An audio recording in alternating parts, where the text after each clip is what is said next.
एक नगर में प्रतिष्ठित व्यापारी रहते थे, जिन्हें बहुत समय बाद एक पुत्र की प्राप्ति हुई थी।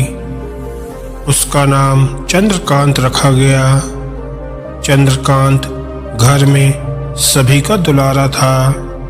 अति कठिनाई एवं लंबे समय के इंतजार के बाद संतान का सुख मिलने पर घर के प्रत्येक व्यक्ति के मन में व्यापारी के पुत्र चंद्रकांत के प्रति विशेष लाड़ प्यार था, जिसने चंद्रकांत को बहुत बिगाड़ दिया था। घर में किसी भी बात का अभाव नहीं था। चंद्रकांत की मांग से पहले ही उसकी सभी इच्छाएं पूरी कर दी जाती थी। शायद इसी के कारण चंद्रकांत को न सुनने की आदत नहीं थी और न ही मेहनत के महत्व का आभास था। चंद्रकांत ने जीवन में कभी अभाव नहीं देखा था, इसलिए उसका नजरिया जीवन के प्रति बहुत अलग था। और वही व्यापारी ने कड़ी मेहनत से अपना व्यापार बनाया था। ढलती उम्र के साथ व्यापारी को अपने कारोबार के प्रति चिंता होने लगी थी। व्यापारी को चंद्रकांत के व्यवहार से प्रत्यक्ष था कि उसके पुत्र को मेहनत के फल का महत्व नहीं पता। उसे आभास हो चुका था कि उसके लाड़ प्यार ने चंद्रकांत को जीवन की वास्तविकता और जीवन में मेहनत के महत्व से दूर कर दिया है। गहन चिंता के बाद व्यापारी ने निश्चय किया कि वो चंद्रकांत को मेहनत के फल का महत्व स्वयं सिखाएगा, चाहे उसके लिए उसे कठोर ही क्यों न बनना पड़े। व्यापारी ने चंद्रकांत को अपने पास बुलाया और बहुत ही तीखे स्वर में उससे बात की। उसने कहा कि तुम्हारा मेरे परिवार में कोई अस्तित्व नहीं है। तुमने मेरे कारोबार में कोई योगदान नहीं दिया और इसलिए मैं चाहता हूँ कि तुम अपनी मेहनत से धन कमाओ, तभी तुम्हारे धन के मुताबिक 2 वक्त का खाना दिया जाएगा। यह सुनकर चंद्रकांत को ज्यादा कोई फर्क नहीं पड़ा। उसने उसे क्षण भर का गुस्सा समझ लिया, लेकिन व्यापारी ने भी ठान रखी थी। उसने घर के सभी सदस्यों को आदेश दिया कि कोई चंद्रकांत की मदद नहीं करेगा और ना ही उसे बिना धन के भोजन दिया जाएगा। चंद्रकांत से सभी बहुत प्यार करते थे, जिसका उसने बहुत फायदा उठाया।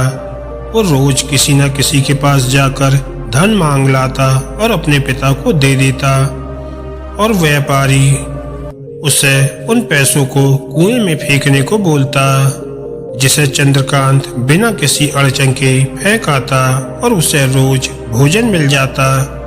ऐसा कई दिनों तक चलता रहा, लेकिन अब घर के लोगों को रोज रोज धन देना भारी पड़ने लगा। सभी उससे अपनी कन्नी काटने लगे, जिस कारण चंद्रकांत को मिलने वाला धन कम होने लगा और उस धन के हिसाब से उसका भोजन भी कम होने लगा।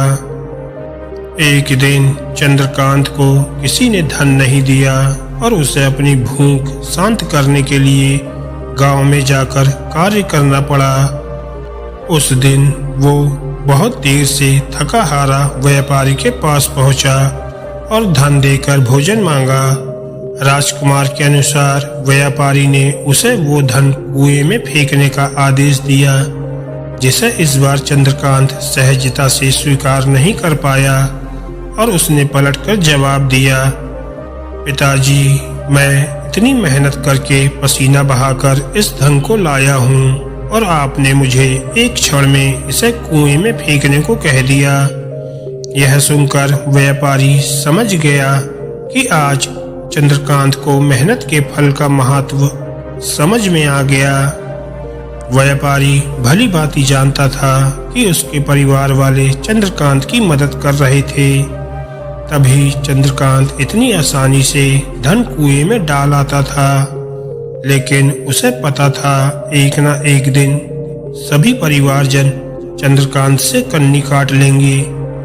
उस दिन चंद्रकांत के पास कोई विकल्प शेष नहीं होगा। व्यापारी ने चंद्रकांत को गले लगा लिया और अपना सारा कारोबार उसे सौंप दिया। दोस्तों, आज के समय में उच्च वर्ग के परिवारों की संतानों को मेहनत के फल का महत्व पता नहीं होता और ऐसे में यह दायित्व उनके माता पिता का होता है कि वो अपने बच्चों को जीवन की वास्तविकता से अवगत कराएं। लक्ष्मी उसी घर में आती है जहां उसका सम्मान होता है। मेहनत ही एक ऐसा हथियार है जो मनुष्य को किसी भी परिस्थिति से बाहर ला सकता है। व्यापारी के पास इतना धन तो था कि चंद्रकांत और उसकी आने वाली पीढ़ी बिना किसी मेहनत के जीवन आसानी से निकाल लेते। लेकिन अगर आज व्यापारी अपने पुत्र को मेहनत का महत्व नहीं बताता तो एक न एक दिन व्यापारी की आने वाली पीढ़ी व्यापारी को कोसती। धन्यवाद दोस्तों।